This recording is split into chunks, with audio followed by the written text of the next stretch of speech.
Hello, welcome back to another episode of The Human Side of Learning and Talent Technology. We're back again today and this week to talk and dive into the world of learning and talent technology and process our thoughts, tips, tricks, and things that we know about the industry and what's going on. So my name's Bennett Jensen. I am the host, and Chris Bond and Tiffany Faulkner are with me again today. How are y'all doing today? We're doing great. Great. Awesome. It's nice to be here. Nice to be back. We're going to change the orientation here. Now we're on the same side of the table facing you, and that's right. That's a big change. Get to look at you both now. Yeah. Without having to just feel like Tiffany's staring at me or something real funny when I say something I shouldn't. Now I can see your face all the time. Now you know that she is. So we're back this week to continue some of the conversation around learning technology, but also in a different light and evaluation and really how that ecosystem is good, bad, indifferent to how organizations are trying to move forward as we get through the last year or so, as well as the last 5 years of how technology has evolved and changed. So I'm really excited about getting into that today. It's like I said, a bit of a continuation, but also some new interesting things. But before we dive into that, Chris, I understand we were a little late starting the recording today because you had some drama this morning at the house. Some unwanted visitors in your living room, or where was this thing? Pretty much all over the house. Okay. So several weeks ago, Tiffany, you had goat drama, and then Bennett, you have dog drama. So now we have bird drama in the Bond household. So I get up early every morning and I'm sitting in the office and I'm hearing this noise and I'm like, what is that noise? And I keep walking out and I can't find it. And then all of a sudden, right around 7 o'clock this morning, 2 hours into the beginning of my day, I'm like, it's a bird. How did the bird get in the house? Well, this isn't the first time the bird got in the house. This is multiple times, because y'all have heard the story. Uh-huh. We had another stinking bird in the house. Well, this bird's in here just chirping away, trying to figure out how to go. And we've got a high ceiling in one part. Hey, boy, it's on the top of the ceiling, and it's flying around. So now you got to go close all the doors and then try to usher the thing out. And the dog, which could care less about the birds, is just sitting there staring at the bird. Just kind of anyway, we finally got the bird out. But we're trying to figure out, how in the heck, with all the doors and windows closed, are these birds getting in our house? We have no idea. We had construction workers in. We thought they were leaving the door open and that was gone. But fortunately, the construction is all done, and we have no idea how they're getting in. But we have birds. I did ask Bennett this morning, why are there so many birds in your house? How has this happened so many times? This is not the first I time. mean, we have a nice, inviting house. I guess they just wanted a warm place to hang out. I'm surprised the dog just sits there. I know you used to have a dog that basically hunted birds. Yes, a Scottish Terrier that would hunt birds and caught many birds before, but now they would bring them in as gifts. Yeah. Oh. Yes. Maybe now that the birds have noticed that poor dog is no longer with us, they're just like, oh, this is our house too. We can come on in. Because Sadie, that beagle is like, unless you're a rabbit, I don't really have any interest in you. You gotta have 4 legs for me to be interested, not just 2.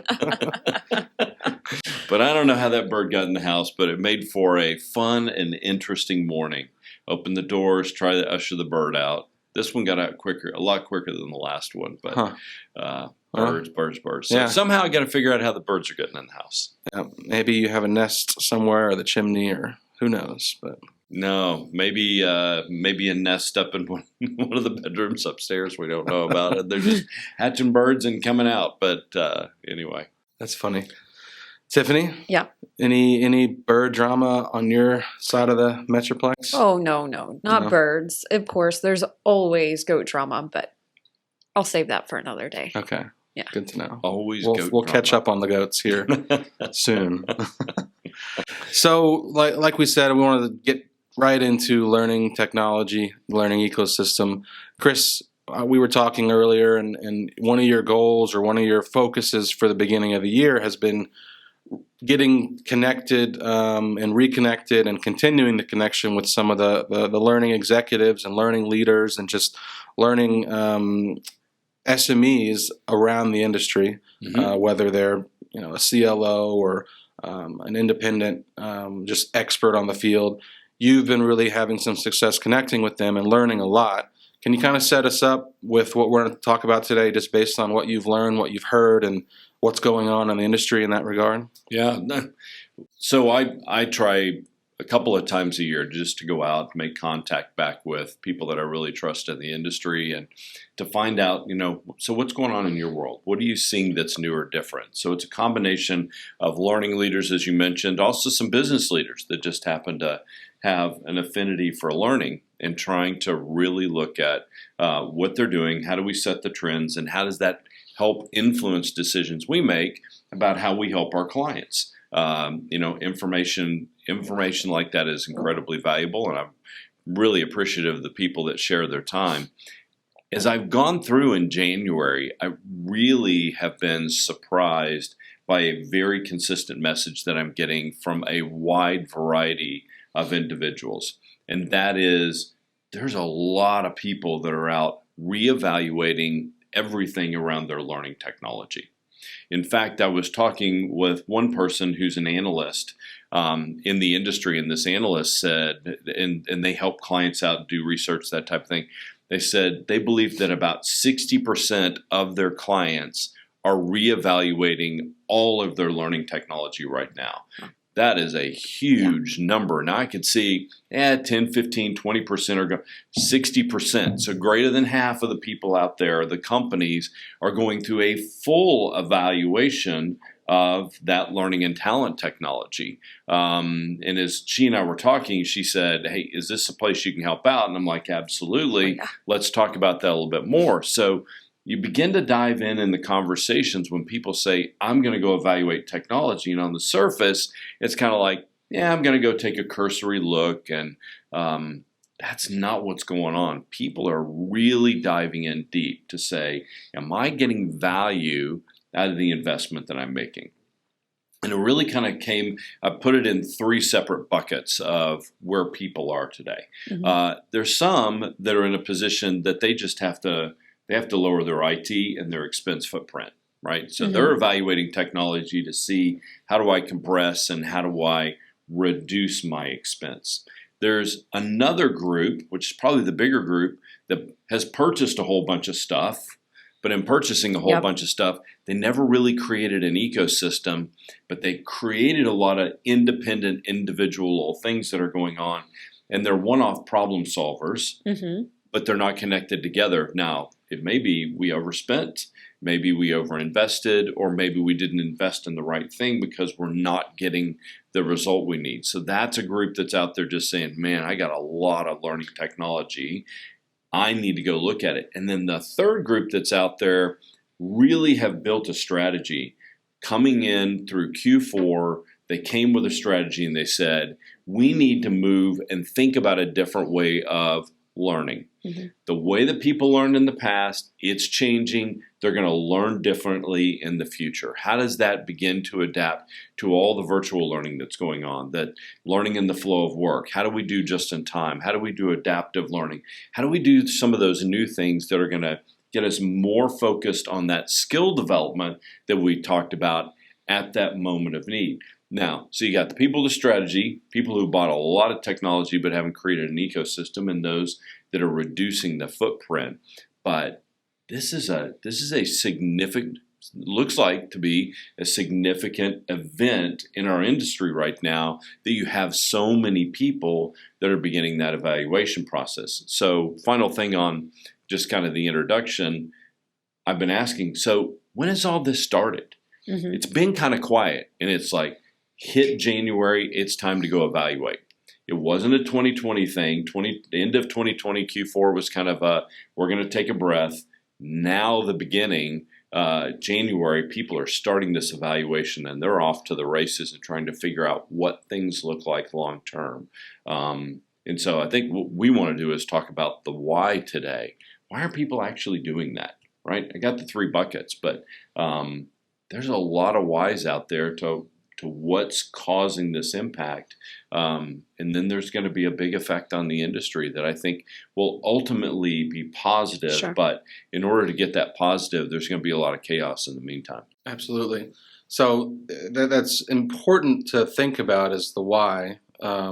we've seen a lot of things change in 2020. Of course, is broken record, but it is what it is. Like things have definitely changed for good, for bad, for much better, for much worse, whatever that is. So Tiffany, you work with a lot of clients day to day, and you have a team that works with a lot of clients day to day. What is one reason you think to kind of set that up on the why is why is that happening now versus last year, a year from now? Why is that a big focus, you think, in the clients that you're working with, but also just in the the clients from your team and in general? Sure. So I think there's a number of things, and it didn't just start last year. I think last year accelerated this kind of movement, right? I think, over the last year, there was a quick, we have to train people very differently. We'll have to evaluate or do performance reviews in a different way because we're not in the office together.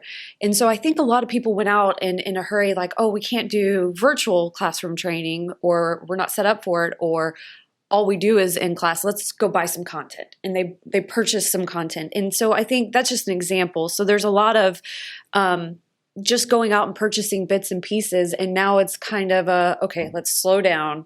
What do we have? Is it connected? Do we need to further invest to integrate some of these pieces together? Do we need to break them apart? And so it's a little bit of, did we end up with a hodgepodge of things? Let's see what we've got. Let's see where we're really investing our money too, because nobody really wants to just throw money out the door. So it's my opinion. Yeah, I think one of the things that, and just hearing you talk about that, we look at learning technology, and I think let's set a foundation, right? Because a lot of people say learning technology, okay, well, I have an LMS, and that's kind of it. What are people really evaluating? Yeah, if you got a learning management system or a talent management system, they're evaluating that. They're evaluating talent acquisition systems, right? Recruiting applications. They're reevaluating content development tools. Yep. They're reevaluating content development partners. They're reevaluating third-party content vendors, because a lot of the third-party content vendors have their own delivery tools that are out there, right?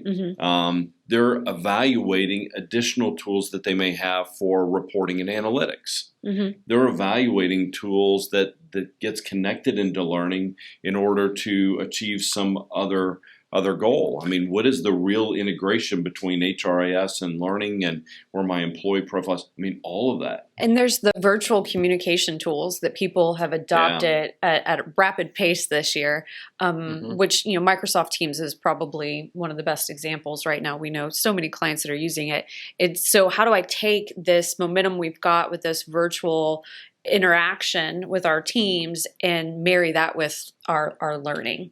Yeah, that's a great part of a learning technology tool, something like Teams or Zoom or WebEx or any of those, that truly is learning technology. You use it for communication and other mechanisms, but it's learning tech that you have to evaluate in that process. I think that a lot of these organizations are saying we're so scattered, we have so many things, we're just piecemealing the process together, and we've got to find a way to go create something that's different. And we use the term we have in the past, go create this ecosystem. So what does it mean to go create the ecosystem? So when you're talking, Tiffany, about I got Teams, I got an LMS, and I want to integrate it together, well, just a data integration, does that create an ecosystem? It's part of it. There's got to be a lot more to that. It's about the interaction. Yeah. Right? So the data, making sure the data gets to one place to another, that's fine. But there's also the interaction for the users or the learners, right? You're not going to reach the adoption levels you want if they've got to go here and then go there or go to the next place. It's one of those, it's easy, it's in the flow of work, and it's not something where they have to go through a list of, okay, where do I log in for this? What do I do for that, right? So on the Teams interaction, that's becoming a part of a day-to-day piece, right? So how do we leverage that with learning more than can we do a virtual instructor-led training, but how can we do some social learning using that tool integrated with our LMS? Yeah. So there's all kinds of social tools that are out there inside organizations. Mm-hmm. Some organizations are using Slack and others have Salesforce. Now, Salesforce buys Slack, and then you begin to go look at what's the other one we use from time to time for marketing? Basecamp. You use Basecamp, and all of a sudden that becomes these communication tools are truly part of your learning ecosystem because of the level of communication that goes on inside there as well. There is education that's being rolled out in that place. You just brought up a point that opens a question for me.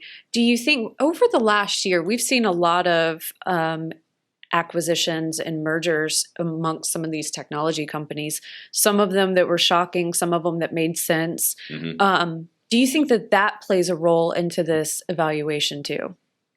I think a little bit. Mm-hmm.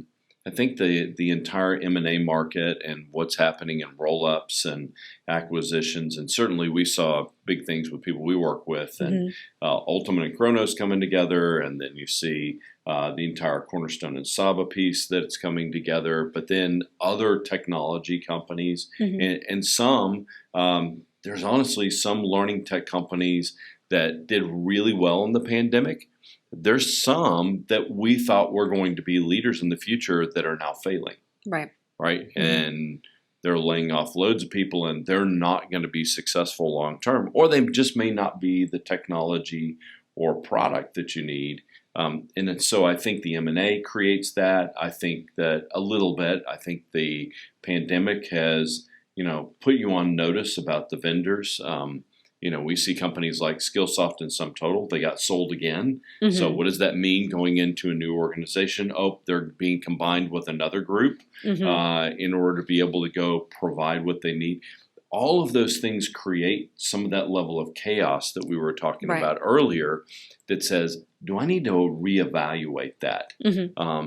That the one thing I want to point out in this conversation, we're talking about evaluation. We're not talking about just go replace it. Sure. Right? That's not people need to go evaluate what they have. They may offload some pieces. They might also find gaps. Like one of the learning leaders I was talking to was having a gap because they are really focused on moving to learning in the flow of work. Right? So I want to be able to provide learning to my people as they're on the job, as opposed to I got to have a formal classroom that's now a formal virtual classroom, or I'm going to go put you through a 30-minute e-learning course. I want you to learn based on where you are and what you're doing and how you're doing it. And when you need it. When you need it, learning in that moment of need. And he's looking through everything he's got, and he's like, I don't have technology for that. That only happened because he is going through the process and saying, I have a strategy. I'm looking at all my learning technology. I have a gap. Got it. So now I got to go fill that gap. Now, how's he going to fill that gap? That gap may be filled because he's got to go offload something else in order to be able to pay for the technology that he needs. Or there may just be budget to be able to go handle that because there's the right business case. We can talk about all the business case and all that in another podcast episode. But I think people are evaluating because they inherently know something is missing in the experience. Yep. There were a lot of people that went out and said, oh, this is going to solve it all. Learning experience platform. That's going to be awesome. And it's going to go solve my issues. And we've seen some good uptick in learning experience platforms. But one solution is not going to solve it all inside their learning technology footprint, right? You got to have more things. Even if you have a great learning management system, it's not going to do everything you need. There's no way for it to do everything you need. Because these big vendors have, they've got 3,000, 4,000, 5,000 companies that are clients. So they're providing, a level playing field type platform for everybody.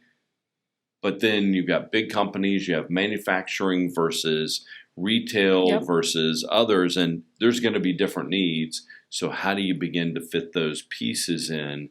I'm almost wondering if this is a time of transition where people move back away from it. Y'all remember there was this time where I'm going to buy a suite. one size fits all. Mhm. I want to buy a suite. If I have one suite, it's going to solve all my problems. That's great. Are we now moving back to I want to look at best of breed. All I of have that. my core in the suite, but now I have to look at best of breed other solutions that are going to begin to take hold. I think, Tiffany, I know we've seen that in some of the recruiting side, the ATS Yep. is that's less suite, more. I want the technology that is focused on and is specific to recruiting, or talent acquisition. Right. That I'm seeing a lot of that, and then I want that to integrate into my HRIS and my learning and talent ecosystem. So I want to bolt that on because it's specific and it's focused on recruiting, but I need it to play well with the others. I've seen that quite a bit. The other Could it also? I mean, I've heard you say before too. It's a vertical solution, right? Mhm. It fits an industry need because one industry might need something different, and again, Mhm. it's not one size fits all. Mm-mm. So it could be industry need as well. Oh yeah, definitely. The other thing is you talked about the best of breed, and it's one of the other things is sometimes you just want that niche piece, right? That piece that fits this little corner, this little thing that's a gap. It's not a major deal because the overall ecosystem is great, but I really need a solution because it's going to change the way that my users and learners experience the process inside of our Mhm. org, right? So that's the other thing. And there's quite a few of them out there, and they're small, they're affordable, and they either bolt onto your LMS or they integrate with your HRIS or whatnot. But I've seen quite a bit of that as well. So I've been sitting back and listening today, which haven't contributed much, but I think it's been a great conversation. And what I'm hearing, just to kind of summarize the why and where we're at today, I think a lot of businesses made a lot of tough or quick or rash decisions in 2020 Mhm. to keep things afloat or to keep things moving or pivot and change the way they're doing things to try to move forward in a tough year. So now at this point in time, there's a lot of ability to start stepping back a little bit in the kind of the tunnel vision of got to do this to keep Yep. things moving Mhm. and say, wow, okay, I did this. Now what are the impacts? I got to evaluate if this is the right decision I made. How does it contribute to the overall goal and mission of what we're trying to do? And where do I go from here, right? Yep. Mhm. Is it working? Is it? And I liked your question, Tiffany, about the mergers and acquisitions. I think that's important to know, but I think more important in the evaluation process is not just evaluating the then and or this and is going on right now. This is happening right now, but how are these technologies going to be able to support me in the next 18, 24, 8 months or 3 years or even 6 Mhm. years? Mhm. Are they moving in the right direction? Do they have a roadmap that's going to support my business? Because Yeah. you know that leader has a roadmap for what they're trying to do. Mhm. So as long as it can at least somewhat align with what the technology is going to do, then the That's a great evaluation point. process can continue to move forward. But if there's a disconnect there, then the evaluation process helps get that in Out front of on you. the So table. okay, I need to look elsewhere because Yeah. it's not going to be working. I think there's two really important things that we want to leave our audience with. One, you must be evaluating all your learning technology on a consistent basis. You need to put together a plan for how to do that. And we can help you talk about how to go put together a plan. We might even do that on a future podcast. Mhm. You got to have a plan. You need to go do that. The second is that plan needs to be framed around the fact that you truly do have a learning ecosystem. You need to map that out and understand how all of those things connect. Even though you may have different pieces in different parts of the organization, understand that and have that plan and that map around your learning ecosystem, and it will make the evaluation process all that much easier.